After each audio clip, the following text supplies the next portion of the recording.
IAS और MPPSC की करें तैयारी तथागत आईएएस के साथ डेली आंसर राइटिंग और सिलेक्टेड फैकल्टीज के साथ Tathagat IAS orange business park Bhanwarkuan square Indore for demo class call 8839177961।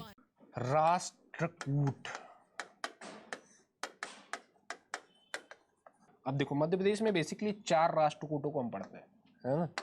हालांकि इसमें आगे हम पढ़ेंगे। अब देखो राष्ट्रकूट कौन कौन से राष्ट्रकूट का पढ़ेंगे हम बेसिकली, तो हम इसमें पढ़ेंगे राष्ट्रकूटों को, चालुक्यों को देखेंगे, ठीक है। राष्ट्रकूटों को तो राष्ट्रकूट तो देखेंगे ही, ठीक है। राष्ट्रकूट डायनेस्टी बेसिकली ये है। हालांकि अब ये चालू हो गया आपका राजपूत शासन, है ना।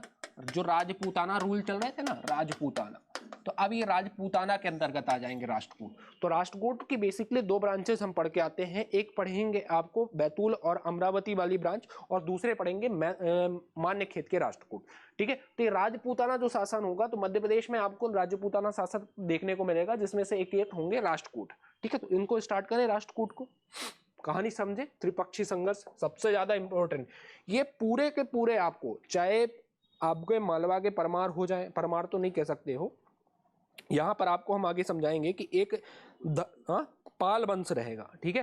पाल वंश, एक रहेगा आपका प्रतिहार वंश, और एक रहेगा राष्ट्रकूट वंश।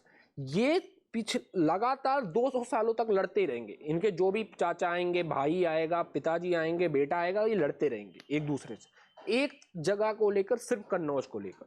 और ये त्रिपक्षी संघर्ष इन तीनों में भिड़ता रहेगा, इसे कहते हैं हम त्रिपक्षी संघर्ष बोला गया। ये सबसे ज्यादा इंपॉर्टेंट है, और क्वेश्चन सबसे ज्यादा एमपीपीएससी का क्वेश्चन फेवरेट है यहाँ से, राजपूतों से। एक क्वेश्चन उठाकर एमपीपीएससी उठाकर देगा ही देगा। परमार डायनेस्टी तो खासकर उठा के एक क्वेश्चन फेंक देगा। लिख के ले लो यहाँ से, मैं बता रहा हूँ कि जो राजपूताना रूल्स हैं, ये अच्छे से पढ़ना है यहाँ से, ठीक है। तो हम पढ़ेंगे अपना राष्ट्रकूट। हालांकि मध्य प्रदेश में ये रूल नहीं करते थे, लेकिन मध्य प्रदेश से इनका संबंध आपको देखने को मिलेगा। तो राष्ट्रकूट 2 देखने को मिलेगा। एक का नाम होगा मान्यखेत के राष्ट्रकूट, मान्यखेत के राष्ट्रकूट, और दूसरा है बैतूल और अमरावती के राष्ट्रकूट, बैतूल और अमरावती के राष्ट्रकूट, बैतूल और अमरावती के राष्ट्रकूट, ठीक है। लिख लिया बैतूल। तो सबसे पहले डालना बैतूल एंड अमरावती के, दूसरा लिखना ये है बैतूल एंड अमरावती, अमरावती। ये अमरावती महाराष्ट्र वाला है, ध्यान रखना, आंध्र प्रदेश वाला अमरावती मत समझ लेना, है ना। बैतूल एंड अमरावती, तो 2 अमरावती, एक महाराष्ट्र में भी है और एक है आंध्र प्रदेश की जो कैपिटल हो गई है, ठीक है। चले, तो पहला डालना हेडिंग बैतूल एंड अमरावती। देखो इनके बारे में ज़्यादा जानकारी नहीं है, इनके बारे में अपन नहीं पढ़ते हैं। बेसिकली हम पढ़ेंगे मान्यखेत के राष्ट्रकूट को, है ना, और यहीं से सबसे ज़्यादा क्वेश्चन पूछा जाएगा, आपसे पूछा जाएगा। तो बैतूल और अमरावती के राष्ट्रकूट डालना। अब थोड़ा सा यहाँ समझना मैप में, एक बेसिकली ये साउथ वाला एरिया था, यहाँ पर ये जगह थी, ये रूल कर रहे थे यहाँ पर बातापी। बातापी एक जगह है, और बातापी में रूल करते थे यहाँ पर जिनका नाम था चालुक्य। चालुक्य पढ़ा है आपने इंडियन हिस्ट्री में, चालुक्य। तो बातापी के ये चालुक्यों के फ्यूडल हुआ करते थे। ध्यान रखना, ये जो राष्ट्रकूट पहले हुआ करते थे, ये बातापी के क्या हुआ करते थे, चालुक्यों के फ्यूडल हुआ करते थे। पढ़ा है आपने, ठीक है, बातापी के चालुक्यों को अच्छी तरीके से। तो अब लिंक करते चलना इंडिया के हिस्ट्री से, कि ध्यान रखना कि राष्ट्रकूट की बात करें हम, कि राष्ट्रकूट जो हुआ करते थे, तो राष्ट्रकूट किसके फ्यूडल हुआ करते थे, तो बातापी के चालुक्य। अब ये बातापी के चालुक्य बेसिकली कहां पर रूल करते थे, तो ये जो कर्नाटक वाला एरिया देखने को मिलता है, तो कर्नाटक वाले एरिया में रूल करते थे बातापी के चालुक्य, ठीक है। अब कहानी ये आएगी, कहते हैं ना कि इतिहास दोहराता है, इतिहास दोहराता है, कि चालुक्य धीरे धीरे कमजोर पड़ेंगे और ये स्ट्रांग होते जाएंगे राष्ट्रकूट, और ये पूरे इस एरिया में एक टाइम बाद कैप्चर कर लेंगे, चालुक्यों की सत्ता को पूरी तरीके से छीन लेंगे, और सत्ता को छीनेंगे, वापस से इनकी एक ब्रांच आएगी, फिर इनको डिफीट कर देगा। यानी इन दोनों में यही चलता रहेगा, ऐसा है ना, कि चालुक्यों की फिर एक ब्रांच आएगी, फिर से राष्ट्रकूटों को डिफीट करके नया चालुक्य बना देगी। तो इस प्रकार आपको देखने को मिलता है कि आपस में ये भिड़ते रहेंगे और एक दूसरे को पराजित करते रहेंगे। हाँ, ये फ्यूडल से राष्ट्रकूट जो है ये बातापी के चालुक्यों के फ्यूडल थे। फ्यूडल मतलब सामंत थे, फ्यूडल थे, ठीक है। तो लिखना पहले ये किसके हैं? राष्ट्रकूट जो हुआ करते थे तो वातापी के चालुक्यों के फ्यूडल थे। लिख लिया। इनकी 2 ब्रांचेस थी, एक ब्रांच थी Betul and Amravati branch and second थी मान्यखेत की। ठीक है, इन्होंने गरुड़ को अपना चिन्ह बनाया था, गरुड़। बैतूल एंड अमरावती के राष्ट्रकूटों की हमें 2 इंस्क्रिप्शन देखने को मिला है, तो लिख लेना 2 इंस्क्रिप्शंस, बैतूल एंड मुल्ताई, बैतूल के मुल्ताई एवं तिवार खेड़ा से। Amravati regions known name as the kingdom the branch, Multai के बैतूल से, बैतूल के मुल्ताई से एंड तिवार खेड़ा। अब इनके हमें क्या देखने को मिलता है, तो इसकी वंशावली हमें देखने को मिलती है कि इसका जो फाउंडर था बेसिकली इस डायनेस्टी में पहला राजा था जिसका नाम था, देखो, दुर्गराज। देखो तुम्हें फिर से एक नाम मिल गया अच्छा सा, दुर्गराज। दुर्गराज, हाँ, बैतूल वाले का पहला राजा देखने को मिलेगा जिसका नाम है दुर्गराज। दुर्गराज के बाद सेकंड राजा देखने को मिलेगा जिसका नाम होगा गोविंदराज।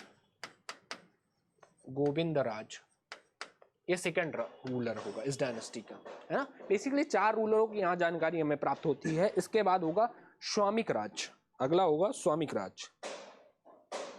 स्वामिक राज, स्वामिक राज ये थर्ड रूलर होगा इस डायनेस्टी के। एंड लास्ट एंड फोर्थ होगा इसका जिसका नाम होगा नंदराज। नंदराज, नंदराज इसका पूरा नाम जानते हो क्या था? नंदराज युद्धासुर। नंदराज युद्धासुर, है ना। और इसी के नंदराज युद्धासुर के 2 कॉपर प्लेट इंस्क्रिप्शन हमें मिलेंगे जिसका नाम है एक बैतूल के मुल्ताई से और दूसरा है तिवार खेड़ा। नंदराज युद्धाराज की 2 copper plates of Nandraj Yuddharaj have been received from Titar, क्या नाम था इसका, तिवार खेड़ा, है ना, और मुल्ताई, बैतूल मुल्ताई, यहाँ से हमें देखने को मिलते हैं। अब सेकंड ब्रांच डालना, ये था फर्स्ट ब्रांच, है ना। कहाँ गई? अरे हमने इसमें मान्यखेत में लिख दिया इसको, ये था मान्यखेत नहीं थी, ध्यान रखना। ये बैतूल और मुल्ताई वाली फर्स्ट ब्रांच थी इसकी, है ना। ये हमने गलत यहाँ पर लिख दिया, यहाँ लिख लेना। ये है बैतूल अमरावती, अमरावती ब्रांच, ये फर्स्ट ब्रांच थी एंड ये सेकंड ब्रांच थी जिसका नाम था मान्यखेत। मान्यखेत, अगला लिखना मान्यखेत के Rashtrakuta. The second branch use to Manyakheta, ठीक है, लिख लिया Manyakheta. The powerful rulers of this dynasty was Dantidurga. इस डायनेस्टी का सबसे फेमस राजा था दंती दुर्ग। अब देखो कहानी समझाएं, थोड़ा सा कहानी समझाएं इनकी, समझना चाहोगे? इधर देखो, ये था साउथ। अब हमको पूरा मैप बनाने की जरूरत है ही नहीं, तो क्या काम करें। यहां रूल कर रहा था, ये कौन सा एरिया था? वातापी। और वातापी में किसका रूलर था? चालुक्य। देखो तुम्हारा टेस्ट ले देते हैं। चालुक्य डायनेस्टी का लास्ट रूलर कौन सा था वातापी का, जरा बताना। गोविंद तृतीय, कृष्ण प्रथम, कीर्तिवर्मन सेकंड। चालुक्य के राष्ट्र जिसका नाम था कीर्तिवर्मन, है ना, कीर्तिवर्मन। इसका अब यहां से क्या हुआ कि जो ये चालुक्य थे ये कमजोर पड़ चुके थे, है ना, ये कमजोर पड़ चुके थे, वीक पड़ चुके थे इसके टाइम पे। तो इसका एक फ्यूडल जो यहाँ पर कहीं रूल कर रहा होगा जिसका नाम था दंती दुर्ग। समझना, दंती दुर्ग, दंती दुर्ग। ये दंती दुर्ग जो था ये किसका सामंत था? सामंत का मतलब फ्यूडल, है ना, फ्यूडल, फ्यूडल मतलब सामंत। सामंत समझ में आ गया बेटा आपको? सामंत, ठीक है, सामंत समझ में आ गया ना। फ्यूडल क्या होता है? सामंत अभी बताया तो मैंने। सामंत मतलब किसी के अंडर रूल करना, है ना, अभी बताया ना मैंने कि सामंत वो राजा हुआ करता था कि जैसे मेन राजा कौन है? ये, ठीक है, समझना कि कीर्तिवर्मन मेन राजा हो गया।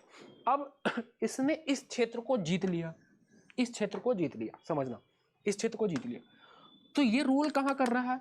यहाँ पर, है ना। लेकिन तो यहां रूल कर रहा है, तो क्या ये राज्य छोड़कर यहां रूल करने जाएगा? तो भाई ये क्षेत्र अब किसके अंदर आ गया? इसके अंदर आ गया।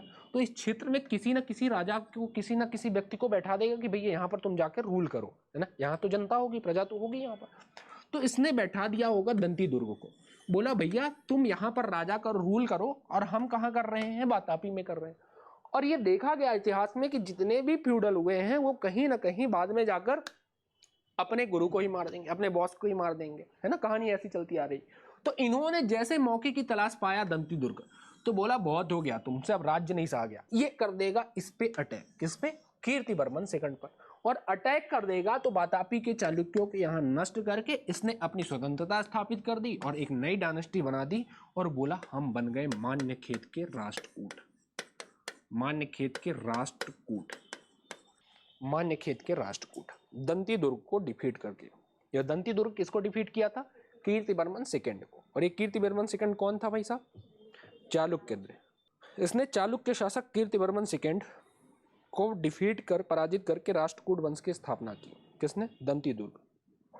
हाँ, वो अलग दो ब्रांचेस देखने को मिली ना राष्ट्रकूट की। हमने बताया ना कि दो ब्रांचेस देखने को मिली, ये सेकंड ब्रांच ही, वो फर्स्ट ब्रांच।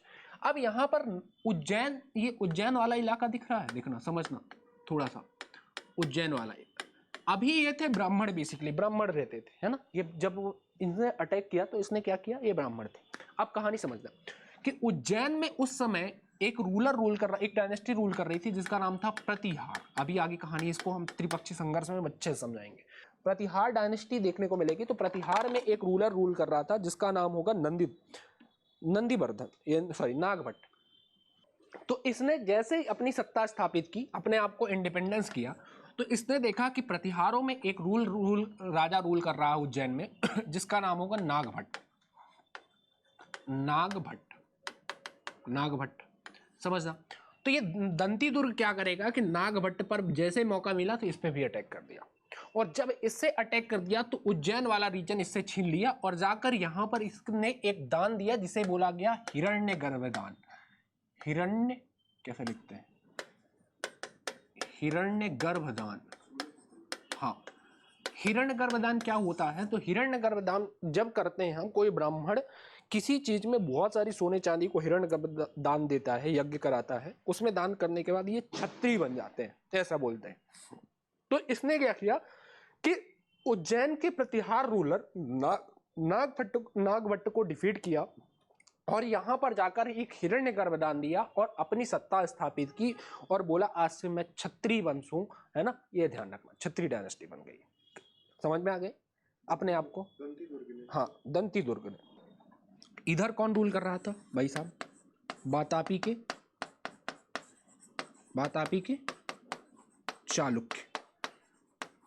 ठीक है, कंफ्यूज मत हो। इसका राजा था जिसका नाम था कीर्तिवर्मन सेकंड। कहानी समझना। यहां कहीं रहता रहा होगा इसका फ्यूडल जिसका नाम था दंती दुर्ग। ये किसका सामंत था? सामंत मतलब फ्यूडल। किसका सामंत था? चालुक्यों का। कहानी समझ में आ गई? ठीक है। ये मान्यखेत बेसिकली महाराष्ट्र में कोई सी जगह रही होगी, ये यहाँ पर रूल कर रहा होगा मान्यखेत। ये था उज्जैन। समझना, उज्जैन में कौन सी डायनेस्टी रूल कर रही थी? प्रतिहार डायनेस्टी या प्रतिहार वंश रूल कर रही। और प्रतिहार वंश का रूलर था जिसका नाम था नागभट्ट। कहानी समझ में आई? अब देखो समझना कि ये जो दंती दुर्ग था ये किसका सामंत हुआ करता था? चालुक्यों का। तो पहली बात तो अपना राज्य स्थापित करने के लिए अपनी स्वतंत्रता घोषित करेगा, इंडिपेंडेंस होगा ना। तो सबसे पहले इसने क्या किया? दंती दुर्ग ने कहां अटैक कर दिया भाई साहब? कीर्तिवर्मन सेकंड पर अटैक कर दिया और कीर्तिवर्मन को बुरी तरीके से पीटा और डिफीट कर दिया, पराजित कर दिया और अपनी सत्ता स्थापित कर दी और बोल गया कि आज से मैं बन गया राष्ट्रकूट। अभी राष्ट्रकूट नहीं बना, ध्यान रखना। अभी बोला मैं स्वतंत्र हूं, इंडिपेंडेंस हूं। अब इसने क्या किया कि वापस से नागभट्ट पर, इधर से जब लौट के आया तो इसने क्या किया कि नागभट्ट पर वापस से, नागभट्ट मतलब प्रतिहार राजा, नागभट्ट पे इसने क्या कर दिया कि अटैक करा, है ना। उस समय कहां पर रूल कर रहा था नागभट्ट? उज्जैन पे, है ना, उज्जैन में। और नागभट्ट किस डायनेस्टी का राजा था? प्रतिहार डायनेस्टी का। तो इसने नागभट्ट पर अटैक कर दिया, किसने? दंती दुर्ग ने। और इसको भी डिफीट किया, है ना, इसको भी डिफीट किया। और यहां पर उज्जैन में इन्होंने क्या करा दिया? किसने? दंती दुर्ग ने एक दान दिया जिसे बोला हिरण्य गर्भदान। और यहां से बोला आज से मैं बन गया, जैसे दान दिया तो आज से बन गया मैं मान्यकूट का राष्ट्रकूट। अब बन गया ये हिरण्य गर्भदान के बाद राष्ट्रकूट और नया ब्रांच स्थापित कर दिया मान्यखेत के राष्ट्रकूट। मान्यखेत है ना, मान्यखेत के राष्ट्रकूट। कहानी समझ में आ गई बेटा? आई समझ में? ठीक है। ये कहानी थी दंत दुर्ग ने। भाई साहब के चाचा जी आएंगे, है ना, कहाँ गए अपने, तो ये ध्यान रखना दंती दुर्ग। तो मान्य खेत के हेडिंग डालना है एक और, मान्य खेत के राष्ट्रकूट, मान्य खेत के राष्ट्रकूट, राष्ट्रकूट। इसका पहला रूलर कौन है, फाउंडर कौन है, बोलो, दंती दुर्ग। इसने किसको डिफीट किया था, नागभट्ट को। और नागभट्ट किस डायनेस्टी का रूलर था, प्रतिहार डायनेस्टी का। और किसको अपनी सत्ता किसके फ्यूडल हुआ करते थे, चालुक्य के, वातापी के चालुक्य को। तो किसको पहले ये डिफीट किया, सबसे पहले कृष्णवर्मन सेकेंड को, कीर्तिवर्मन सेकेंड को, ठीक है। तो उसको डिफीट किया, उसके बाद नागभट्ट को डिफीट करने के बाद अपना इस डायनेस्टी को फाउंडर बन गया, स्थापना कर दी, है ना। इसके चाचा जी आएंगे किसके, दंती दुर्ग के, ठीक है। तो दंती दुर्ग के चाचा जी आएंगे, तो चाचा जो कुछ बचा होगा थोड़ा बहुत, है ना, कि जो कुछ भी थोड़ा बचा होगा, जिनका नाम होगा कृष्ण प्रथम। इनके अगले चाचा होंगे जिनका नाम होगा कृष्ण फर्स्ट, ठीक है, कृष्ण फर्स्ट। ये इनके कौन होंगे, अंकल। तो अब रूलर दंती दुर्ग के बाद इनके चाचा बनते हैं जिनका नाम होगा कृष्णा प्रथम, समझना। तो कृष्णा प्रथम ने क्या किया कि जो थोड़ा बहुत भी यहाँ पर वातापी के चालुक्य बचे हैं तो इनको पूरी तरीके से नष्ट कर देंगे। अभी तो इसने दंती दुर्ग ने किसको मारा था, सिर्फ कीर्तिवर्मन सेकंड को, ठीक है, इसको डिफीट किया। लेकिन थोड़ा बहुत राष्ट्रकूट चालुक्य यहाँ पर बच जाते हैं, तो कृष्णा फर्स्ट आएगा तो इस चालुक्यों को पूरी तरीके से नष्ट कर देगा, है ना। तो लिख लेना, इसने चालुक्यों की शक्ति को पूरी तरह से नष्ट कर दिया, ठीक है। और काम क्या किया भाई साहब ने, कौन सा, हाँ, तो ये देखने को मिलेगा यहां पर महाराष्ट्र में ही। तो इन्होंने एक टेंपल का फॉर्मेशन कराया जिसका नाम था कैलाश टेंपल, लिख लेना, बहुत फेमस है ये, कैलाश टेंपल का फॉर्मेशन कराया, है ना, कैलाश टेंपल। हाँ, एलोरा, महाराष्ट्र, एलोरा, कैलाश टेंपल। हाँ, कृष्णा।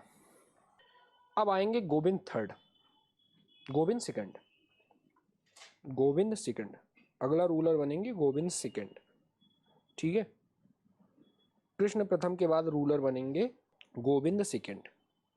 अगला लिखना, गोविंद सेकंड के बाद अगला रूलर बनेगा ध्रुव, गोविंद सेकंड इसके बाद आएंगे। इनके बारे में कोई खास जानकारी नहीं है, गोविंद सेकंड। अब कहानी स्टार्ट होगी ध्रुव से, है ना, ध्रुव, इनके बारे में समझना, ध्रुव के बारे में। अब कन्नौज को लेकर त्रिपक्षी संघर्ष जो हुआ था, त्रिपक्षी संघर्ष समझते हो क्या होता है, यानी तीन लोगों के बीच में जो आपको देखने को मिलेगा, ठीक है। तो त्रिपक्षी जो वार देखने को मिलेगा, तो इन यहीं से स्टार्ट होता है, क्वेश्चन पूछा जाता है कि किस रूलर से, किस राजा से त्रिपक्षी संघर्ष की शुरुआत मानी जाती है ना। तो किस राष्ट्रकूट राजा से हमें त्रिपक्षी संघर्ष की शुरुआत देखने को मिलेगी, तो कहां से देखने को मिलेगी, ध्रुव से। कहानी सुनोगे, कहानी सुनोगे, ठीक है।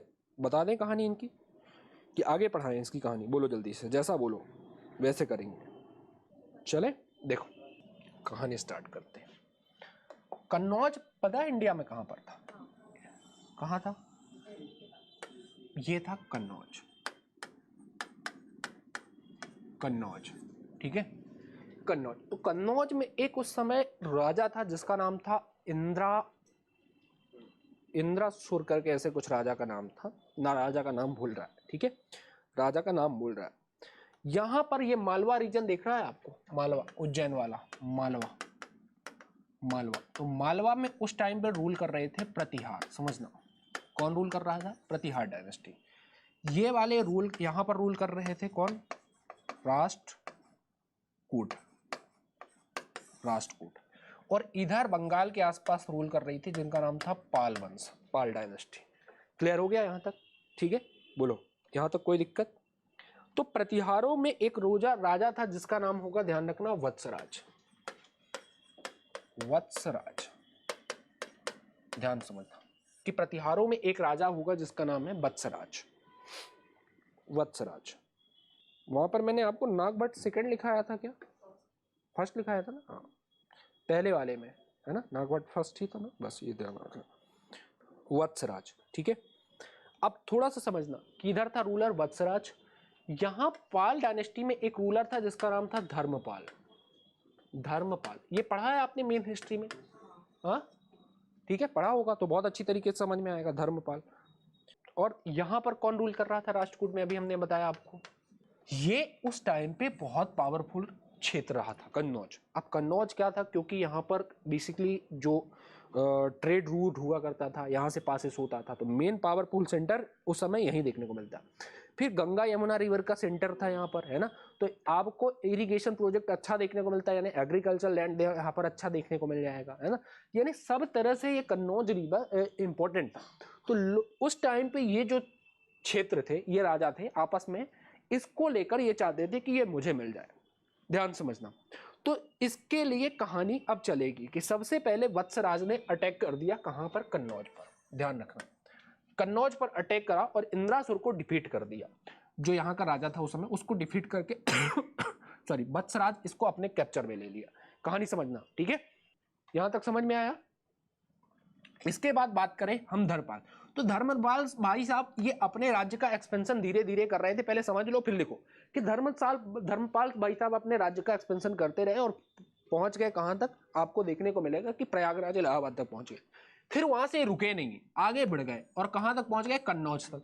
कन्नौज में जैसे ही आपस में भिड़े तो इसमें देखा कि यहाँ पर किसका रूल चल रहा है, वत्सराज कर लिया, तो अब दोनों भिड़ेंगे। कौन कौन भाई साहब, धर्मपाल भिड़ेगा और कौन भिड़ेगा आपस में, वत्सराज, क्योंकि ये अपनी सीमा कहां तक पहुंचा चुके थे, कन्नौज में, और कन्नौज को ऑलरेडी कैप्चर कौन कर चुका था, वत्सराज, है ना। तो जैसे ही ये कन्नौज में पहुंचे तो दोनों अटैक कर दिए। तो जब अटैक कर दिए तो वत्सराज भाई साहब इसको बहुत पीटा इसको, धर्मपाल को, और ये हो गया डिफीट। यहां से अपना मुंह लेकर लौट आया। अभी तक अपने राज्य का इसको लगा बड़ा बुरा, तो इसने संदेशा भिजवाया कि ध्रुव भैया देखो ऐसा ऐसा हुआ, एक कन्नौज बड़ा पावरफुल सेंटर है, आप आओ और इस पे अटैक करो। तो ध्रुव भैया आते हैं और कन्नौज पर अटैक करेंगे, ध्यान रखना, कहां पर अटैक करेंगे, कन्नौज पर। तो कन्नौज में कौन रहेगा, वत्सराज। अब कौन हो जाएगा, तो अब ये हो जाएंगे भाई साहब विनर, और ये हो जाएंगे पहले क्या, पराजित, डिफीट हो गए। तो वत्सराज साहब भाई साहब यहाँ से भाग गए और कहाँ पहुंच गए, राजस्थान वाले एरिया में चले गए, किसी रेगिस्तान इलाका में चले गए, है ना, डिजर्ट एरिया में चले गए, जाके बैठ गए। अब कुछ टाइम बाद आएंगे इनके बेटे जिनका नाम होगा नागभट्ट सेकंड, समझना, नागभट्ट सेकंड, नागभट्ट सेकंड, है ना।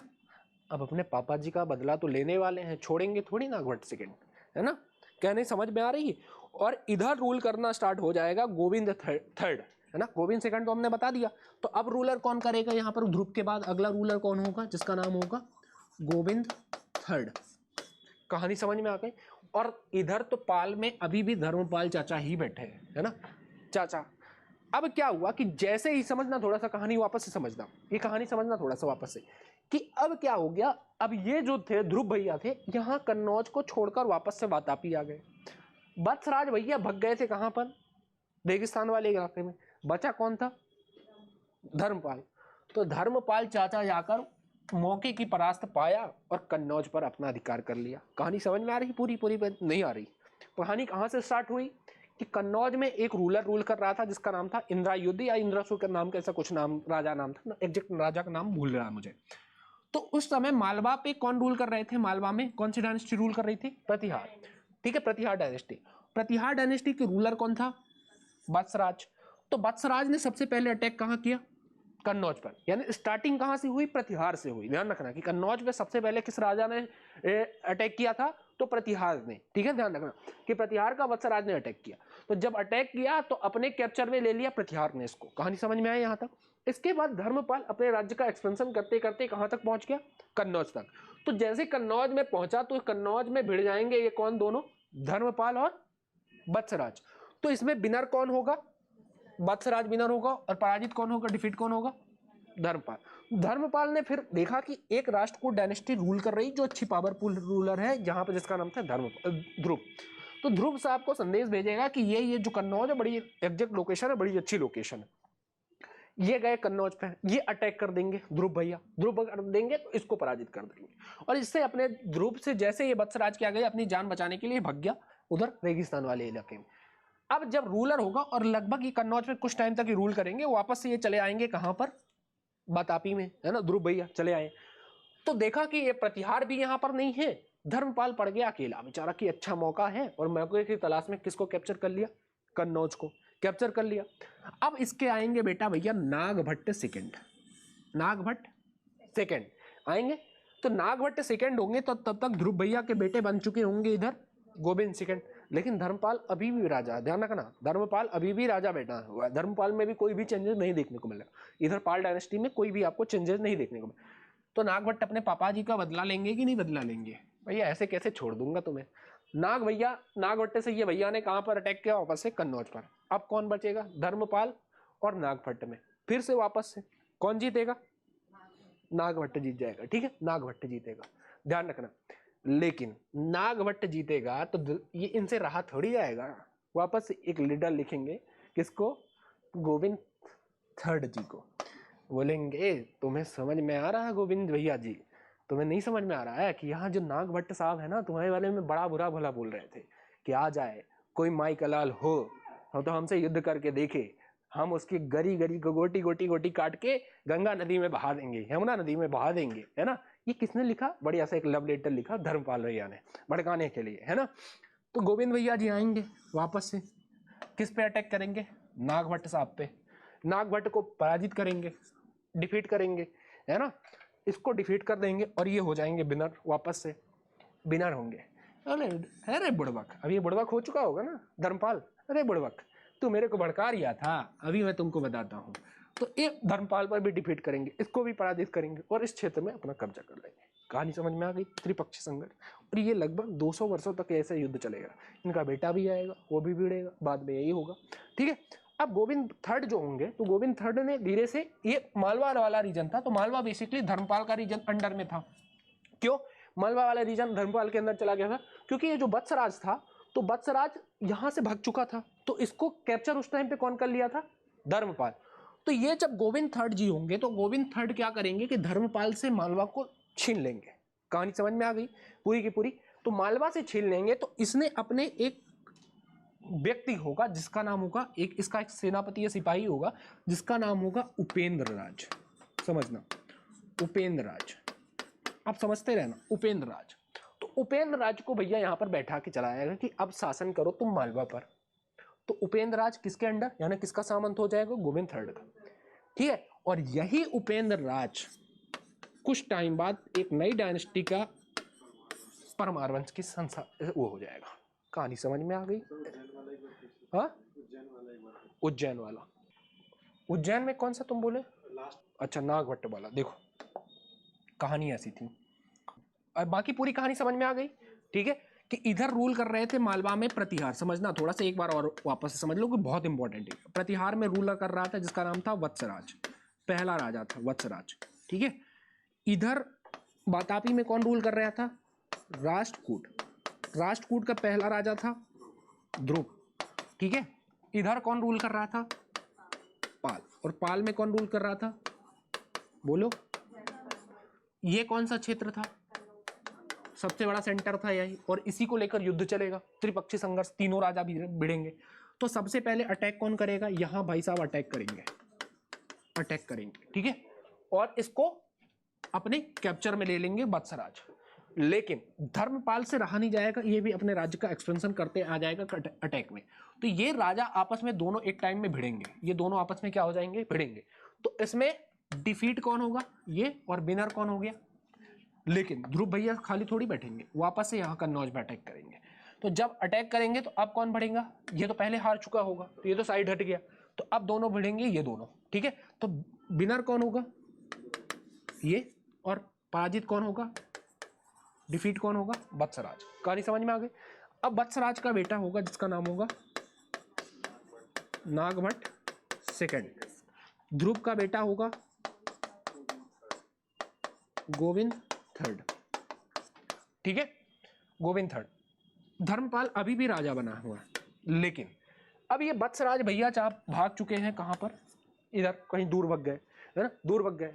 मालवा पूरी तरीके से खाली, कन्नौज पूरी तरीके से खाली, क्यों, क्योंकि ये ध्रुव भैया वापस कन्नौज को छोड़ के लौट आए थे, है ना, क्योंकि भैया रूल कहाँ कर रहे थे, ये बातापी में, और बातापी कहाँ था, यहाँ पर कोई रूल कर रहा है क्या? प्रतिहार भग गए, यहाँ पर सारी चीजें भग गई, बचा धर्मपाल। धर्मपाल बचेगा भी। इसने मौका की तलाश देखा, कन्नौज पे कैप्चर कर लिया, मालवा को कैप्चर कर लिया, पूरी तरीके से अपने अंडर में ले लिया। ठीक है, मौके की तलाश जैसे मिली कैप्चर कर लिया। ठीक है, तो कैप्चर करने के बाद धर्मपाल ने क्या किया कि अब देखा गया कुछ टाइम बाद जब इनको मिली सत्ता वापस, तो इनका बेटा जब राजा बना नागभट्ट सेकंड, तो नागभट्ट सेकंड सबसे पहले कहां पर अटैक करेगा भाई? कन्नौज पे। कन्नौज पे, तो कन्नौज पे किसको पराजित करेगा? अब कौन भिड़ेंगे? धर्मपाल और नागभट्ट। ठीक है, यदि हम इनका कलर चेंज कर दें थोड़ा सा, ये होंगे, ये आपस में भिड़ेंगे दोनों। ठीक है, इसके बाद कौन आ जाएगा? ध्रुव अटैक करेगा कन्नौज पे। ठीक है, तो ये दोनों भिड़ेंगे। क्लियर हो गई यहाँ तक? इसके बाद अगला रूलर आएगा जिसका नाम होगा, अब वत्सराज और कौन भिड़ेगा आपस में? एक बार धर्मपाल भिड़ेंगे। ठीक है, किसको लेकर? कन्नौज के लेकर। और फिर आएगा गोविंद राज और किसके किसके बीच में होगा? नागभट्ट के बीच में। ठीक है, और फिर गोविंद राज और किसके बीच में होगा? धर्मपाल के बीच में। ठीक है, गोविंद थर्ड के बीच में, धर्मपाल के बीच। कहानी समझ में आ गई? तो देखो कि जैसे वत्सराज यहाँ मालवा छोड़ के चला गया, तो धर्मपाल ने क्या कर लिया कि इस मालवा पर और कन्नौज पे दोनों में कैप्चर कर लिया। तो जब नागभट्ट सेकंड आएंगे तो सबसे पहले इसको कन्नौज से धर्मपाल को हटाएंगे और अपना राज्य यहाँ पर स्थापित कर दिया।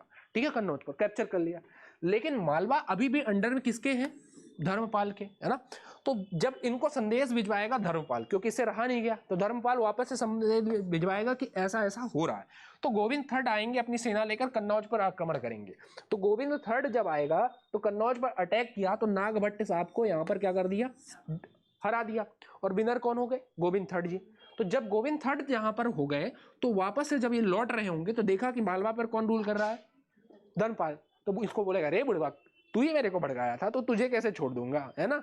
तो इसने धर्मपाल को वापस से पराजित कर दिया। कौन? गोविंद थर्ड ने। तो गोविंद थर्ड ने, ध्यान रखना ये भी क्वेश्चन पूछा है, गोविंद थर्ड ने नागभट्ट सेकंड और धर्मपाल दोनों को डिफीट किया था, है ना। ये पहला राजा था कि पाल वंश और प्रतिहार वंश दोनों को पराजित किया था गोविंद थर्ड ने। क्लियर होगी? जबकि ध्रुव ने सिर्फ किसको हराया था? वत्सराज को। कहानी समझ में आ गई? ये ध्यान रखना। वहीं वत्सराज किसको हराया था? धर्मपाल को, है ना। तो ये कहानी समझ में आ। तो जब ये लौट रहा था तो धर्मपाल को मालवा से हटा देगा पूरी तरीके से, है ना। और मालवा किसके अंडर में ले लेगा? अपने राष्ट्रकूट राजा के अंडर में आ गया मालवा। तो मालवा में अब कोई ना कोई कुछ टाइम के लिए बैठाएगा। तो इसने अपनी एक सेना, एक व्यक्ति को बैठा गया जो इसका सेनापति था, जिसका नाम था उपेंद्र राज। उपेंद्र राज कहने समझ में आया? तो उपेंद्र राज जैसे ही मौका देखा तो इसने अपनी एक नया वंश स्टार्ट कर दिया जिसका नाम होगा परमार वंश। आगे पढ़ाएंगे इसको। ठीक है, ये था त्रिपक्षी संघर्ष। हमने पूरी शक्ति लगा दी अपनी पढ़ाने के लिए, क्यों मैप भी बता दिया कि मैप में ऐसे ऐसे संघर्ष हुआ है तीनों के बीच में, और तीनों राजा आपस में भिड़ेंगे। ठीक है, तो अगला राजा लिखना ध्रुव। ध्रुव, ध्रुव। गोविंद थर्ड के बाद अगला रूलर कौन था? ये देखना, ध्रुव। इसने अपने आप को धारावर्ष भी बोलता था। धारावर्ष इसका अदर नाम था, धारावर्ष, है ना। धारावर्ष, हाँ, धारावर्ष। इसने कन्नौज को लेकर त्रिपक्षी संघर्ष में भाग लिया था, है ना। ये गोविंद थर्ड का ब्रदर था, है ना। गोविंद सेकंड का ब्रदर था, ये ध्रुव, ध्यान रखना, है ना। ये भी ध्यान रखना, ये गोविंद सेकंड का ब्रदर था, ये भी थोड़ा सा ध्यान रखना। Govind second brother Dhruv himself became the ruler 780 AD, established his supremacy, his the campaign towards North India, suzerainty India for the suzerainty of Kannauj. After easily capturing Malwa, Vatsraj was badly defeated near Jhansi. ठीक है, ये कहानी पूरी समझ में आ गई कि इसने क्या किया कि बेसिकली वही ध्रुव क्या करेगा कि ध्रुव इन तीनों के बीच में ध्रुव की ध्रुव के टाइम पर ही आपको त्रिपक्षी संघर्ष देखने को मिलेगा, स्टार्ट होगा। और इस त्रिपक्षी संघर्ष में कौन कौन भाग लिया? तो मालवा के, बोलो एक तरफ से, मालवा के बोलो, प्रतिहार, और बंगाल में, बंगाल के आसपास रूल कर रहे थे जिनका नाम था पाल। तो पाल डायनेस्टी का राजा था, प्रतिहार का वत्सराज, ठीक है, और राष्ट्रकूट का ध्रुव। ठीक है, तो कन्नौज को लेकर युद्ध होगा। तो कन्नौज में सबसे पहले अटैक कौन किसका होगा? प्रतिहार राजा वत्सराज का। ठीक है, लेकिन कुछ टाइम बाद कौन आ जाएगा? पाल डायनेस्टी का राजा धर्मपाल। किस पे अटैक करेगा? कन्नौज। तो अब दोनों भिड़ेंगे तो किसका किसका युद्ध होगा? वत्सराज और धर्मपाल का। जीतेगा कौन? वत्सराज। पराजित कौन होगा? धर्मपाल। लेकिन धर्मपाल से ये देखा गया क्या? तो किसको संदेश भेजा? राष्ट्रकूट को। राष्ट्रकूट कौन था राजा उस समय? ध्रुव को। ध्रुव आएगा, किसको हराएगा?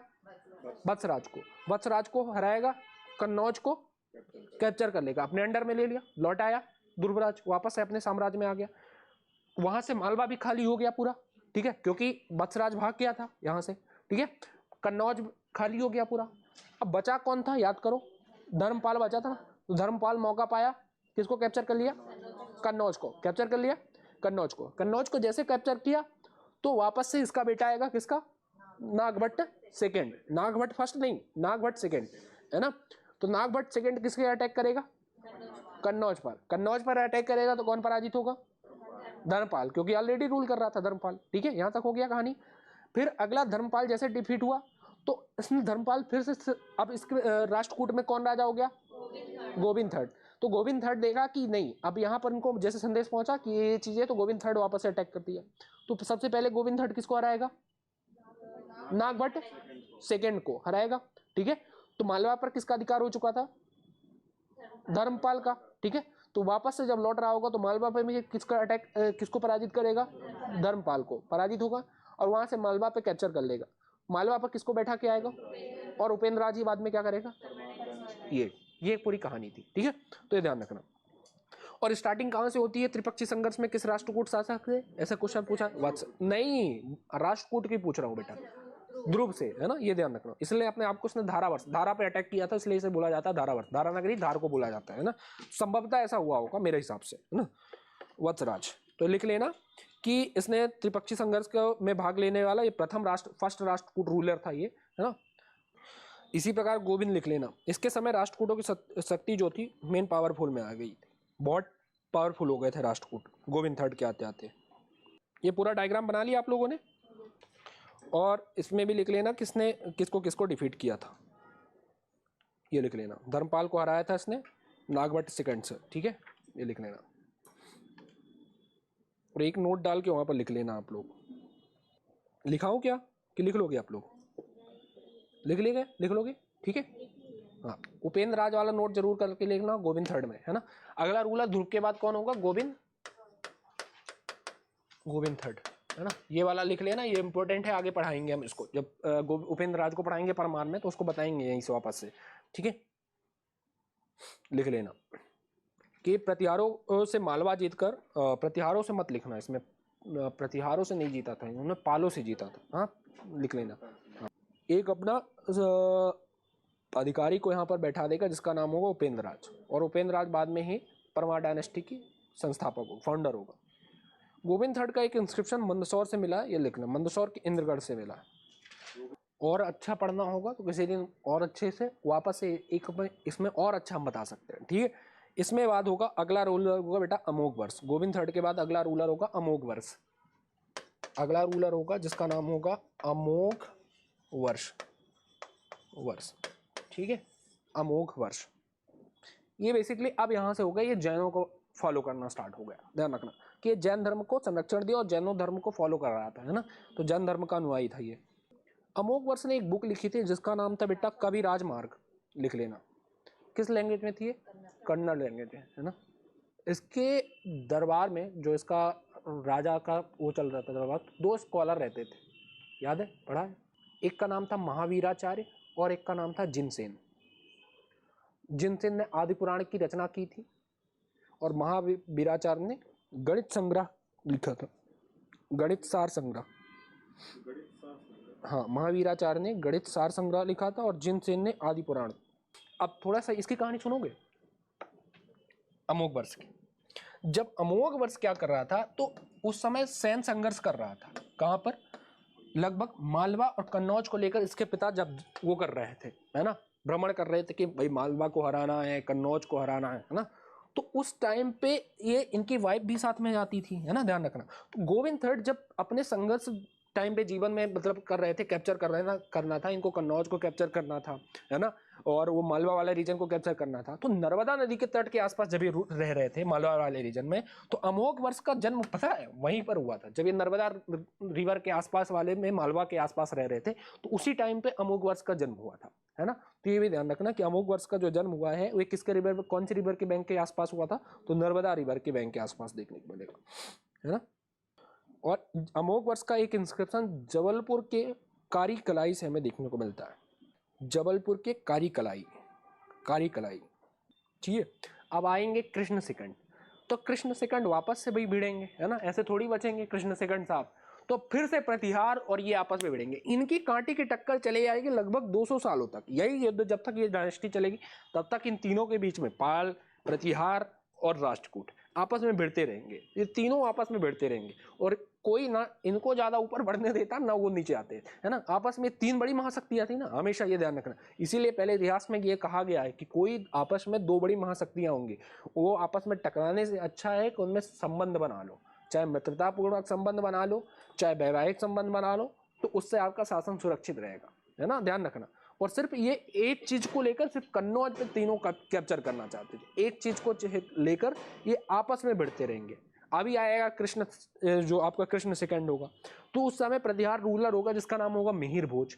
तो मिहिर भोज में आपस से अटैक करेंगे, वो कृष्ण सेकंड भिड़ेंगे मिहिर भोज से, हाँ यही चीज है। लेकिन मिहिर भोज जो होगा ये इसको कृष्ण सेकंड को डिफीट कर देगा और उज्जैन पर वापस से प्रतिहार वंश आ जाएंगे, ठीक है, ध्यान रखना। अब फिर से एक बार प्रतिहार आ गया उज्जैन में, तो ये कहानी आपस में चलती रहेगी इनकी, ठीक है। फिर आएगा इंद्र थर्ड आएगा, फिर कृष्ण थर्ड आएगा, फिर खोटी का आएगा, फिर कर्क आएगा। तो इस तरह से इनकी डायनेस्टी चलती है। सबसे पहला इस डायनेस्टी का फाउंडर कौन था? दंती, क्या इंग्लिश में दुर्गा आता है, ये पहला फाउंडर होगा इस डायनेस्टी का। क्या था ये? फाउंडर। इसके बाद इसके चाचा जी अंकल बनेंगे राजा, जिसका नाम होगा कृष्णा फर्स्ट, ठीक है। कहानी समझते रहना। कृष्णा फर्स्ट के बाद इनका बेटा बनेगा गोविंद, ये गोविंद सेकंड होता है, ठीक है, गोविंद सेकंड होगा, ठीक है। अब नाम रखा इन्होंने गोविंद की सेकंड, अब क्या पता कि गोविंद सेकंड क्यों रखा, ठीक है। हो सकता है इनमें कि कोई एक लड़का रहा होगा, ठीक है। गोविंद सेकंड का भाई अब बनेगा जिसका नाम होगा ध्रुव, ठीक है, ध्रुव के बाद अगला रूलर बनेगा जिसका नाम होगा गोविंद थर्ड। अगला रूलर बनेगा गोविंद थर्ड के बाद अगला रूलर बनेगा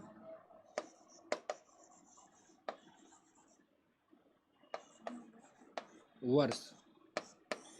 अमोघ वर्ष के बाद अगला रूलर बनेगा भाई साहब जिसका नाम होगा कृष्णा सेकंड। आप समझना, यहां से पढ़ाना अपन को, है ना, यहां से पढ़ाना ना कृष्णा सेकंड से, ठीक है। चलो अब कहानी समझना कृष्णा सेकंड की, ठीक है। कृष्णा सेकंड की कहानी, तो कृष्णा सेकंड की कहानी क्या थी, ये कहाँ रूल कर रहे थे? तो मैंने एक बात आपको बताई कि इतिहास हमेशा अपने आप को दोहराता है। सबसे पहले कहानी में बताया था कि यहाँ कौन सा जगह थी जिसका नाम था बातापी, और बातापी में कौन रूल कर रहे थे? चालुक्य। और यहाँ था कहीं मान्यखेत रहे होंगे, है ना, मान्यखेत यही आसपास ये वाला एरिया मान्यखेत का रहा होगा। तो ये अटैक करते हैं किस पे? चालुक्यों पे, और अपना नया वंश बना देंगे जिसका नाम होगा राष्ट्रकूट। तो ये चालुक्य यहाँ से खत्म हो जाएंगे और रूल करना कौन स्टार्ट कर देगा? चालुक्य। लेकिन अभी वापस में एक टाइम ऐसा आएगा कि ये कल्याणी के जो एक जगह थी यहाँ कल्याणी, तो यहाँ से वापस से एक चालुक्य नई डायनेस्टी आएगी, है ना, और वापस से राष्ट्रकूटों पे अटैक करेगी और राष्ट्रकूटों को समाप्त कर देगी और नई डायनेस्टी आ जाएगी कल्याणी के चालुक्य। ध्यान रखना, अभी थे ये बातापी के चालुक्य, अब नई डायनेस्टी वापस से आ जाएगी एक जिसका नाम होगा कल्याणी के चालुक्य, है ना, यानी चालुक्य वापस से आएंगे।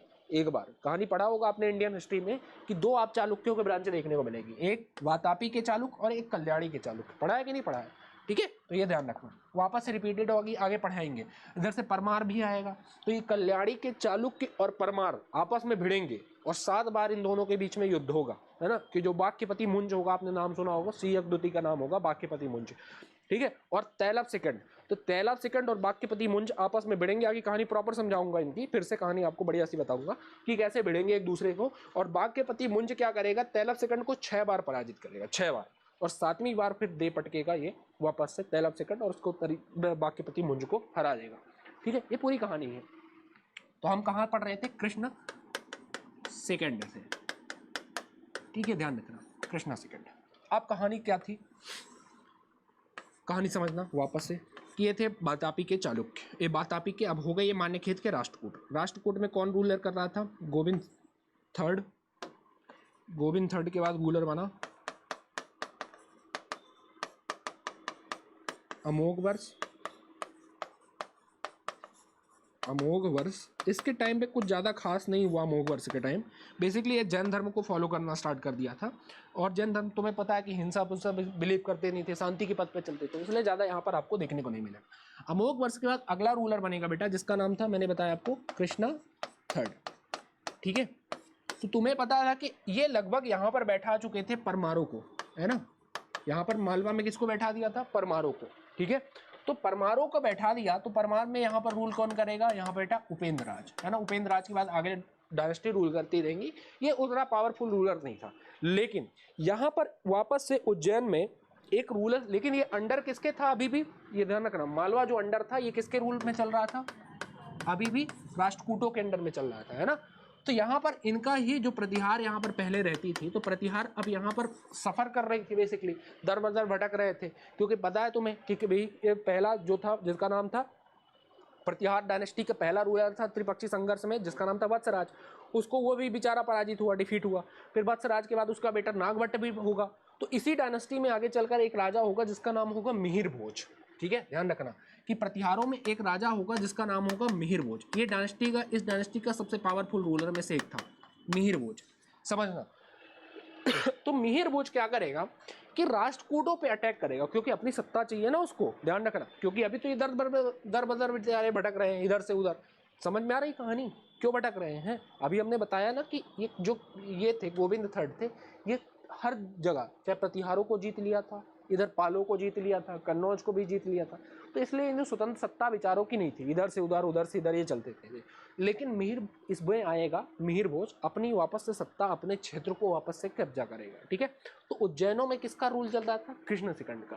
तो ये मिहिर भोज क्या करेगा बेटा कि मिहिर भोज अटैक कर देगा किस पे, कृष्ण सेकंड पर, है ना। ध्यान रखना कि मिहिर भोज जैसे देखा कि हम पावरफुल हो चुके हैं, तो अटैक करेगा किससे, कृष्ण थर्ड को। और ये पहला प्रतिहार रूलर होगा जिसने राष्ट्रकूटों पर विजय प्राप्त की, ध्यान रखना। तो इसने मिहिर कुल ने किसको डिफीट कर दिया, कृष्ण थर्ड को, और डिफीट करने के बाद अपना क्षेत्र वापस से उज्जैन को कैप्चर कर लिया, और यहाँ पर वापस से प्रतिहार डायनेस्टी आ गई। कहानी समझ में आई, बोलो, नहीं आया बंद, वापस से समझ में, वापस से समझाओ, ठीक है, आया, चलो तो लिख लेना, किसने प्रतिहार शासक, प्रतिहार रूलर मिहिर भोज ने हराया था, कृष्ण सेकंड को डिफीट किया था, और उज्जैन एंड मालवा का जो रीजन था उसको अपने अंडर में ले लिया था, ठीक है। लेकिन कृष्ण सेकंड, अब देखो तब तक ये पावरफुल रूलर बन चुके थे, है ना। तो इधर कहीं कलचुरी रूल कर रहे थे, है ना, कलचुरी ये सब राजपूत थे आपस में, कलचुरी।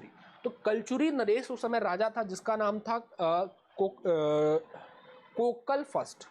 कलचुरी के एक राजा थे जिनका नाम था कोक्कल फर्स्ट।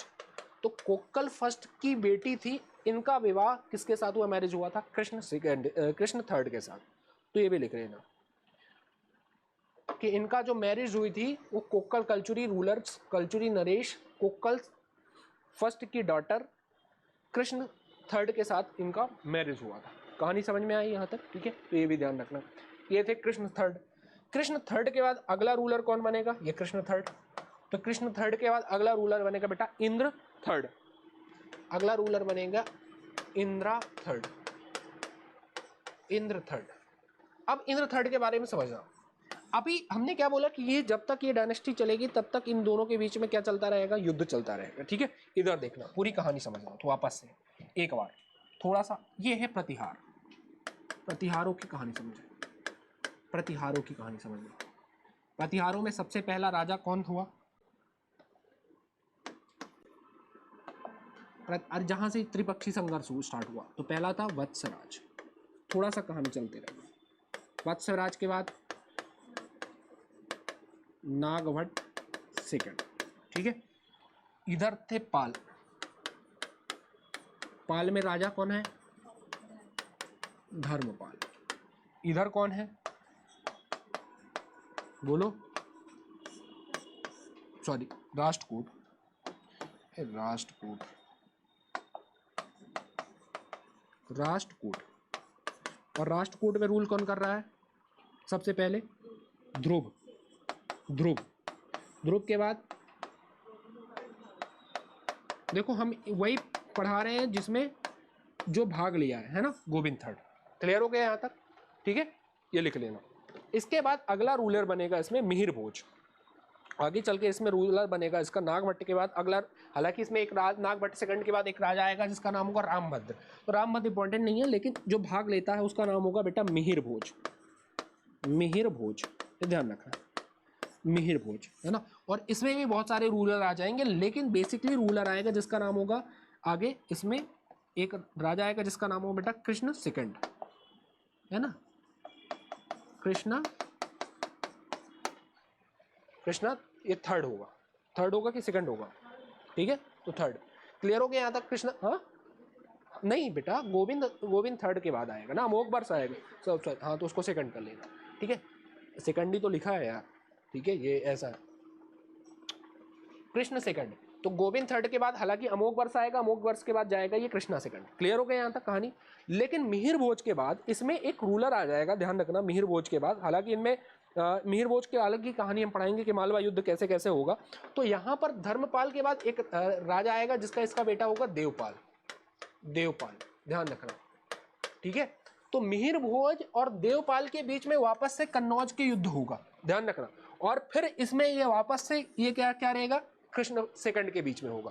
तो ये कहानी जब हम आगे पढ़ाएंगे, यहाँ पर हम यहाँ मिहिर भोज की नहीं पढ़ा रहे हैं, क्योंकि जब हम सोच रहे हैं कि वही कहानी हम वापस से दोबारा क्यों रिपीट कराएंगे, है ना, तो इसलिए मिहिर भोज की कहानी हम यहाँ पर आपको नहीं बता रहे हैं। ध्यान रखना कि मिहिर भोज में फिर से त्रिपक्षी संघर्ष होगा कि मिहिर भोज किसको पीटेगा, इस देवपाल को पीटेगा, और वापस से फिर ये लौट के आएगा तो कृष्ण थर्ड को भी पीटेगा, और अपना जीता हुआ, जो हारा हुआ राज्य है वापस से ले लेगा मिहिर भोज। यानी अब यहाँ पर कहीं ना कहीं प्रतिहार एक बार फिर से पावरफुल हो चुके होंगे।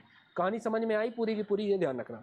ठीक है, तो ध्यान रखना कि देवपाल, हालांकि देवपाल यहाँ पर जीत गया था, इसमें कन्नौज के युद्ध में देवपाल जीत गया था, लेकिन मिहिर भोज इससे जीत लिया था कृष्ण सेकंड से। ठीक है, ये ध्यान रखना।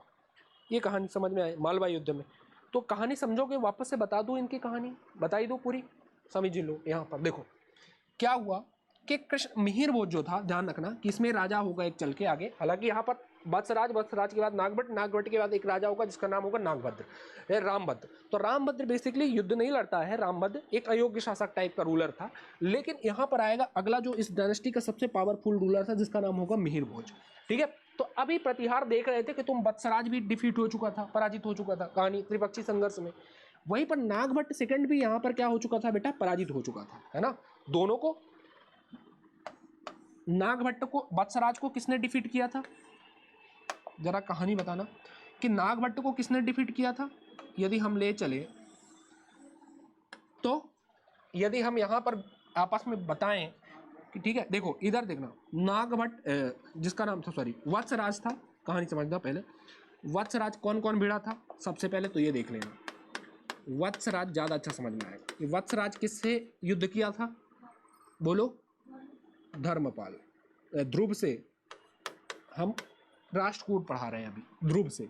ठीक है, ध्रुव के साथ ये और किससे लड़ा था, दूसरा तो धर्मपाल से। ठीक है, धर्मपाल से, दो राजाओं से इसने युद्ध किया। तो पहली बात तो ध्यान रखना कि ध्रुव से ये हार गया था। ये ध्रुव से क्या हो गया था, हार गया था। लेकिन इससे ये गया जीत, ये जीत गया, ये हार गया। कहानी समझ में आ गई पहली। अब इसका बेटा बनेगा राजा जिसका नाम होगा नागभट्ट सेकंड। ठीक है, कहानी समझते रहना वापस से। अब इसका बेटा बन जाएगा गोविंद थर्ड बीच में। अब वापस से ये दोनों भिड़ेंगे। ठीक है, ये दोनों भिड़ेंगे। तो जब ये दोनों भिड़ेंगे, ये दोनों भिड़ेंगे ये, तो वापस से ये हार चुका होगा और ये क्या हो गया, जीत गया। ठीक है, लेकिन नागभट्ट सेकंड जो है वापस से इस पे जीतेगा और इससे जीत जाएगा। ये कहानी थी पहली। ठीक है, ये हो गया। बीच में नागभट्ट के बाद रामभद्रो का जो एक अयोग्य रूलर था, जो ज्यादा पावरफुल नहीं था। लेकिन अगला रूलर आएगा बेटा जिसका नाम होगा बेटा मिहिर भोज। मिहिर भोज, समझना कहानी, मिहिर भोज। तो मिहिर भोज के बाद, धर्मपाल के बाद यहाँ पर एक राजा आ गया जिसका नाम होगा देवपाल। ध्यान से कहानी समझना। तो अगला राजा कौन हो जाएगा बेटा, देवपाल। ठीक है, देवपाल, ध्यान रखना। इधर पाल वंश में कौन आ गया, देवपाल। जबकि यहाँ पर कौन आ गया, मिहिर भोज। ठीक है, और गोविंद थर्ड के बाद यहाँ पर बहुत सारे रूलर आएंगे। एक आएगा जिसका नाम होगा बेटा कृष्णा सेकंड। ठीक है, अमोघ वर्ष के बाद अगला रूलर कौन आ जाएगा, कृष्णा सेकंड। क्लियर, कहानी समझ में आ गई पूरी की पूरी, ध्यान समझना।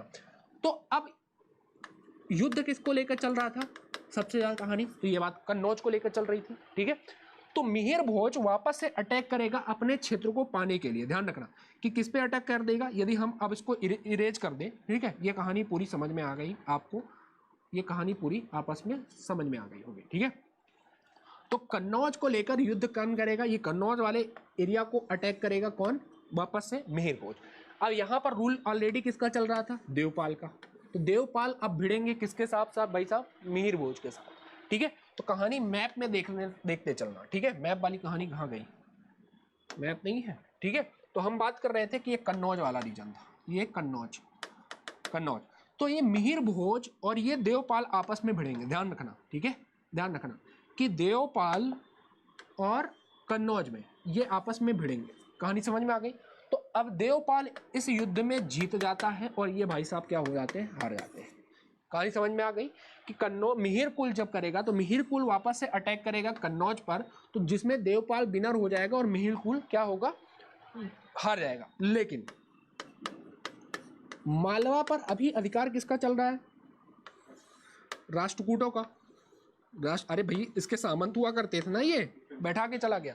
तो राष्ट्रकूटों को मिहिर भोज वापस से अब किस पे अटैक करेगा, कृष्ण सेकंड पर अटैक करेगा।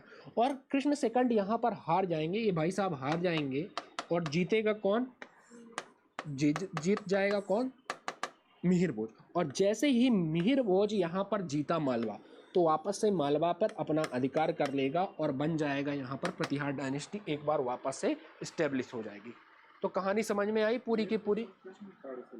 हाँ कौन, हाँ कृष्ण सेकंड से, कृष्ण सेकंड से।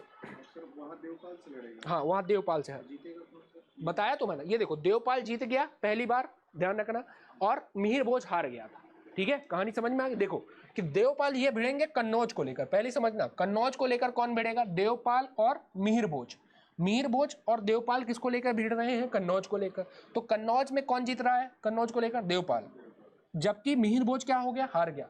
लेकिन अपना क्षेत्र वापस से पाने के लिए मालवा पर अटैक करेगा। उसमें मालवा पर किसका रूल चल रहा था, कृष्ण सेकंड का।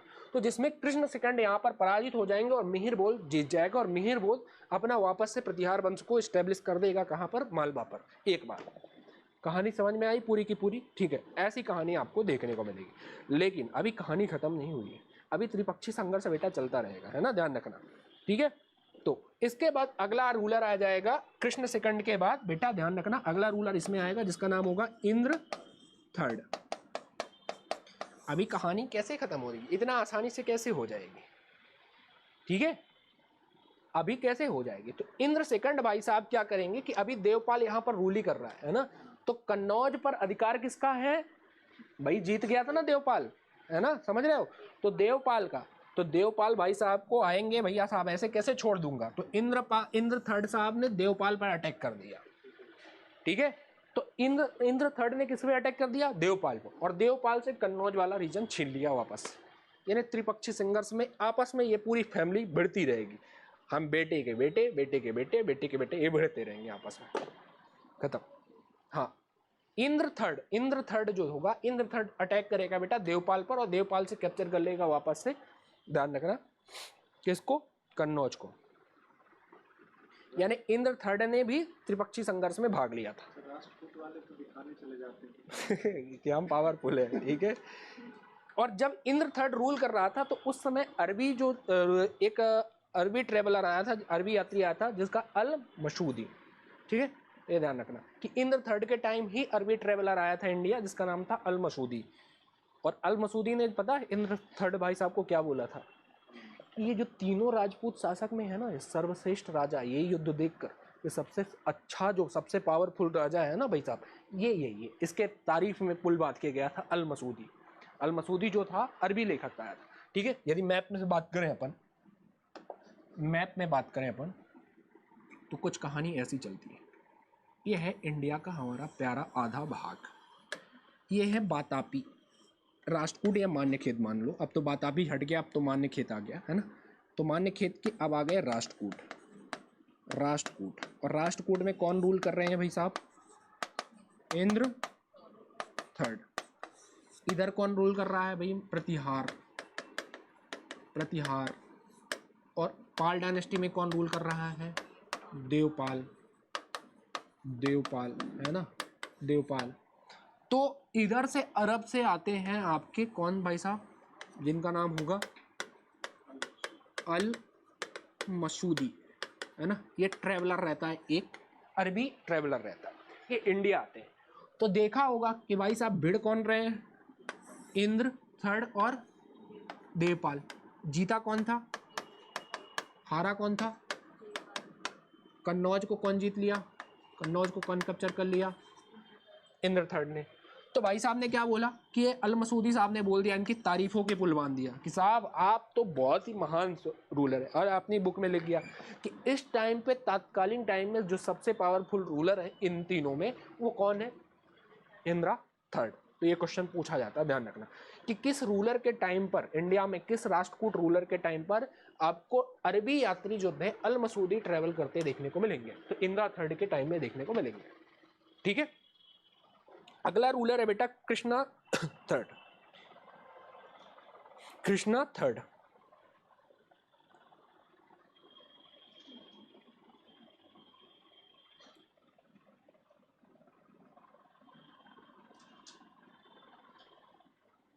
ठीक है, कृष्णा थर्ड अगला रूलर होगा। इसके बाद इसमें बनेंगे जिसका नाम होगा बेटा कृष्णा थर्ड।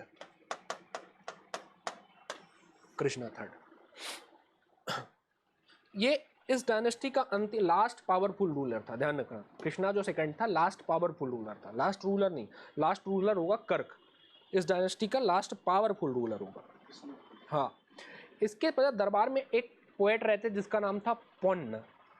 हाँ, ऐसे ही नाम था पोन्न, कई बार क्वेश्चन पूछा गया इनके बारे में, पोन्न। हाँ, पोन्न। हाँ, इसको पोन्ना कर लो, इंग्लिश में पोन्ना होता है, पोन्न। हाँ, पुण्य थे। और ये पुण्य ने एक ग्रंथ लिखा था जिसका नाम था बेटा, सुना होगा, शांति पुराण। चले इनकी कहानी सुनाए, सुनना चाहोगे? अब देखो इनकी थोड़ा सा कहानी सुन लो। यहां पर कौन रूल कर रहा है भाई साहब, राष्ट्रकूट। और राष्ट्रकूट में रूल कौन कर रहा है, बोलो, कृष्णा थर्ड। ठीक है, कहानी समझ में आई। इधर कौन सी डायनेस्टी रूल कर रही थी, चोल। ठीक है, कर रही थी चोल। हाँ, इतने थोड़ा सा और नीचे ले लो, ठीक है, भावनाओं में मत बह जाया करो यार, ठीक है। भावनाओं में मत बह, ले तुम्हारे उसके, हाँ ये लो, ये कर देता, आप खुश, ठीक है। और यहाँ कहीं जगह थी जिसका नाम था, एक जगह का नाम बता रहा हूँ, क्या नाम था यार,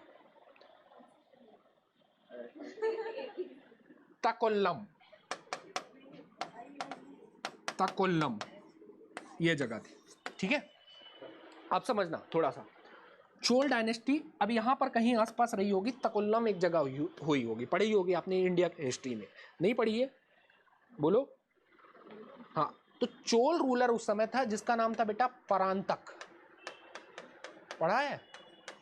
परांतक चोल राजा था जिसका नाम था परांतक। अब समझना कि देखो देखो कृष्ण थर्ड जो होंगे तो ये दोनों आपस में भिड़ेंगे, चोल रूलर परांतक, और किसका कौन सा बार कहलाएगा, किस जगह पर युद्ध हो रहा है ध्यान रखना, तो ये तकुल्लम जगह है तो इसलिए इसे इसका नाम दे दिया तकुल्लम बार या तकुल्लम युद्ध, ठीक है?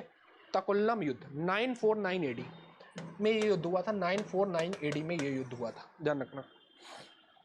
हाँ, राष्ट्रकूट और चोल आपस में भिड़ेंगे, अब ध्यान रखना। हाँ, राष्ट्रकूट के साइड से लगेगा बेटा कृष्णा थर्ड और चोल डायनेस्टी से लड़ेगा परांतक, और ये दोनों आपस में कहाँ भिड़ रहे हैं, ये दोनों आपस में कहाँ युद्ध कर रहे हैं, कौन सी जगह पर, तो तकुल्लम को लेकर। तो तकुल्लम बार इसलिए इसे बोला गया, तो तकुल्लम बार किसके किसके बीच में हुआ, कृष्ण थर्ड एंड चोल राजा जो इसका नाम था परांतक, परांतक। हाँ, अच्छा, पता नहीं, मैंने तो नहीं देखी। और इसमें बेटा ध्यान रखना जीतेगा कौन भाई साहब, ये जीत जाएंगे और ये हार जाएंगे, ये डिफीट हो जाएंगे। परांतक भाई साहब हार जाएंगे और जीतेगा कौन, कृष्णा सेकंड थर्ड, ठीक है? परांतक का युद्ध। इनकी एक कहानी और समझना थोड़ी सी। अब मालवा में सब छूट गया और रूल आ गया परमारों का, ध्यान रखना। अब किसका रूल आ गया, परमारों का।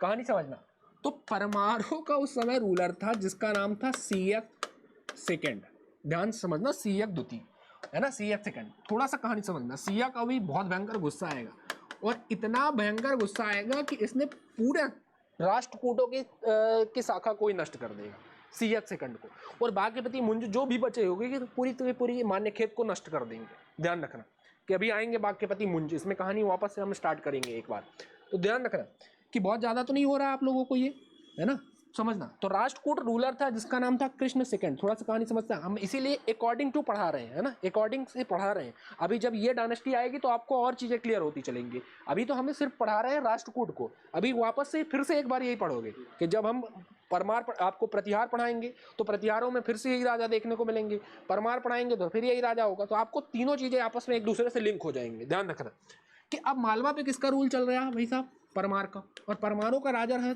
था जिसका नाम था सीयक द्वितीय। तो कृष्ण इतना जल्दी थोड़ी मानेगा, वापस से अटैक कर देगा सीयक द्वितीय पर। ध्यान रखना कि सीयक सेकंड पर ये इंद्र जो ये होगा कृष्णा थर्ड होगा, ये अटैक कर देगा। सीयक फर्स्ट और सीयक सेकंड आएगा, पहले सीयक फर्स्ट आएगा, सीयक सेकंड के बाद आएगा बागीपति सेकंड, और बागीपति सेकंड के बाद फिर इस तरह रूलर चलते रहेंगे, आगे पढ़ाएंगे। तो ये जो सीयक सेकंड था, तो इसको पहली बात इसने मालवा पर अटैक किया। ध्यान रखना कि कृष्ण थर्ड क्या करेगा, वापस से मालवा पर अटैक करेगा, सीयक सेकंड पर नहीं करता है, ध्यान रखना, उस समय मालवा पर अटैक करेगा, लेकिन इसको गुस्सा आएगा तो ये फिर वापस से अटैक करेगा राष्ट्रकूटों पर, ठीक है।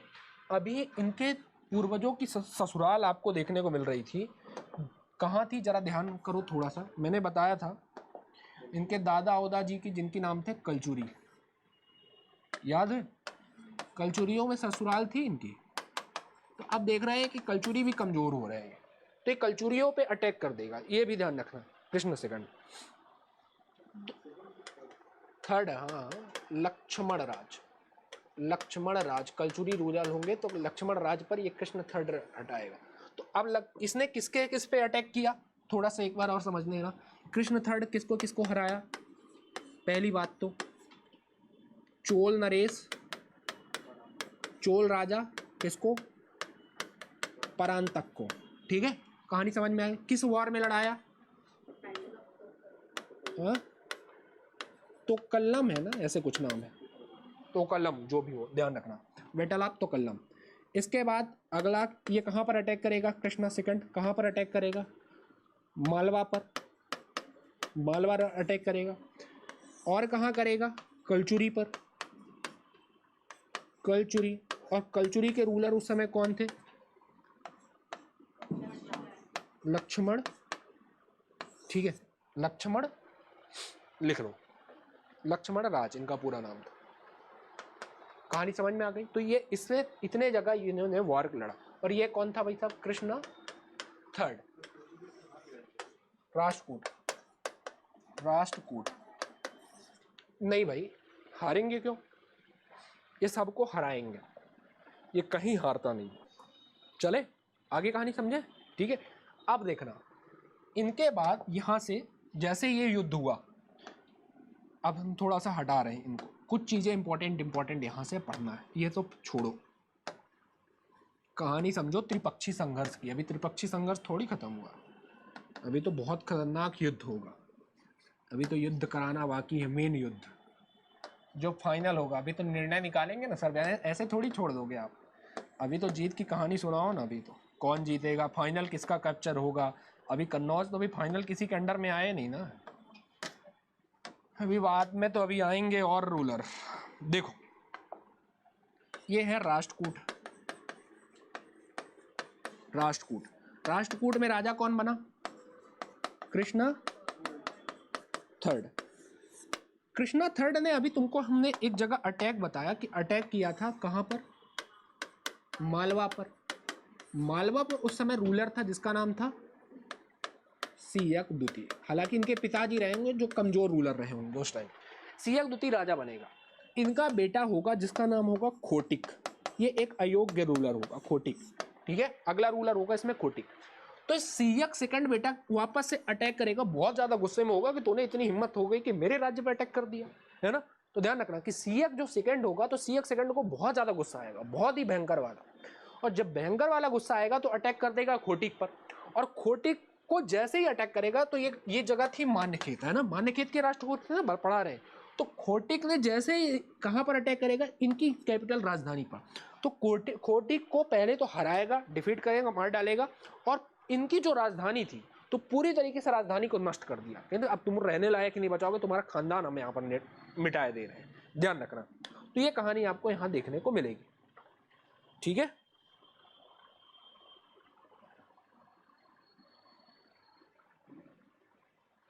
तो इसने क्या कर दिया कि परमार शासक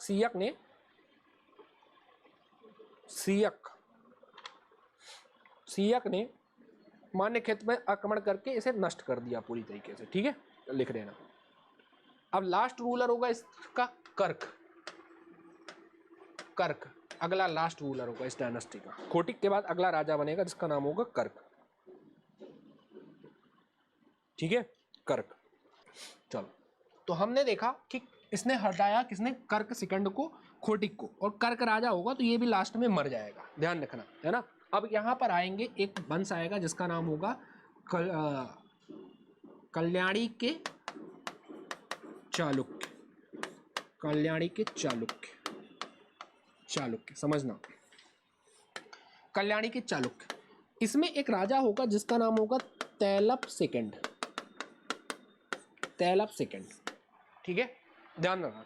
तो कल्याणी के चालुक्य भाई साहब तैलप सेकंड पे आएंगे और कर्क पर आक्रमण करेंगे। पहली बात तो ध्यान रखना कि ये कर्क पर आक्रमण करेंगे और कर्क को यहाँ पर मार डालेंगे, और पूरी तरीके से इस मान्यखेत को यहाँ नष्ट कर दिया जाएगा, खत्म हो गया मान्यखेत।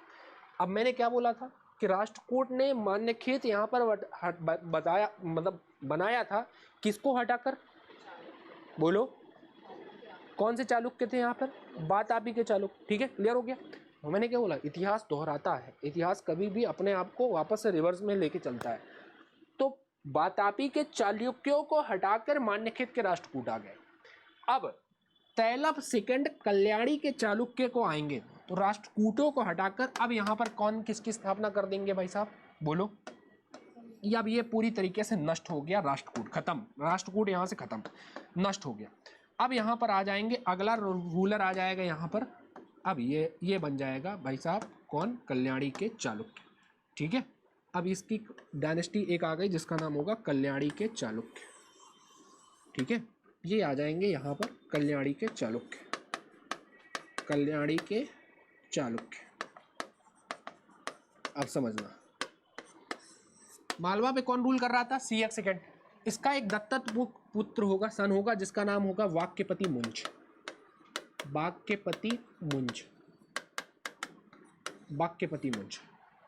ठीक है। कहानी समझना वाक्यपति मुंज की, ठीक है। तो समझना इधर। तो अब इसका रूलर होगा जिसका नाम था, अभी हमने बताया, तैलप सेकंड, ठीक है। तैलब सेकंड। तो ध्यान रखना, अभी पूरी कहानी समझ में आ जाएगी जब हम पूरी एक रिकॉर्डिंग पूरी वंशावली इनकी पढ़ाते चलेंगे। अभी तो राष्ट्रकूट पढ़ा रहे हैं, जैसे हमने पढ़ाया आपको प्रतिहार, परमार, ये पढ़ा देंगे ना तो पूरी एक तरह से क्लियर हो जाएगी। ध्यान रखना। तो हमने बोला तैलब सेकंड, तो तैलब सेकंड और किनके किनके बीच? बाक्यपति मुंज के बीच। ये बाक्यपति मुंज, इन दोनों के बीच में युद्ध होगा और 6 बार युद्ध होगा। एक बार भी नहीं भाई, 6 बार युद्ध होगा। ठीक है, दोनों का टोटल 7 बार होता है, तो 6 बार। तो बाक्यपति मुंज जो थे तैलब सेकंड को 6 बार डिफीट करते हैं, 6 बार। लेकिन एक टाइम आता है ना कि भैया जब बार बार प्रैक्टिस करते रहो सफलता हासिल होगी। कहते हैं ना कि लगे रहो, अपने लक्ष्य से पीछे मत हटो। 7वीं बार भाई साहब आएंगे और इनको पराजित करके वाक्यपति साहब मुंज को मार डालेंगे और तैलब सेकंड यहाँ पर जीत जाएगा फाइनली 7वीं बार। ये बहुत इंपॉर्टेंट है, ध्यान रखना। ठीक है, तो कहानी समझ में आ गई। तो कर्क में लिख लेना, चालुक्य शासक तैलब ने पराजित किया कर्क को और कल्याणी के चालुक्य वंश की स्थापना की। यहाँ पर कल्याणी के चालुक्यों की स्थापना की, है ना, कल्याणी के चालुक्यों की स्थापना की। ये कहानी थी। आगे जब हम पढ़ेंगे बाक्यपति मुंज पढ़ेंगे ना, उसमें आपको और अच्छी क्लियर हो जाएगी। ये तो हमने अभी बताई है, राष्ट्रकूट पढ़ाया। तो राष्ट्रकूट की वंशावली अपन ने क्या देखी, देखना समझना। थर्ड के बाद रूलर बनेगा कृष्णा, कृष्णा, कृष्णा थर्ड। चलो, कृष्णा थर्ड के बाद खोटिक, खोटिक, खोटिक के बाद कर्क। ये लास्ट रूलर है इस डायनेस्टी का। ये पूरी वंशावली आपको मिल गई, कर्क। चले अब बताते चले एक बार से। ठीक है, दंती दुर्ग ने किसको हराया था? किसको हराया? कीर्ति वर्मन कौन था? चलो यहां से स्टार्ट करते चलते हैं अपन वापस से। ठीक, सबसे पहला राजा था जिसका नाम था दंती दुर्ग। किस डायनेस्टी का फाउंडर था? बोलो। राष्ट्रकूट। किसको हराया जिसने?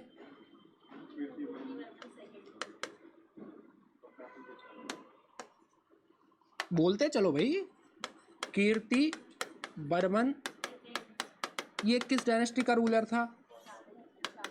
चालुक्य। कहाँ के चालुक्य थे ये?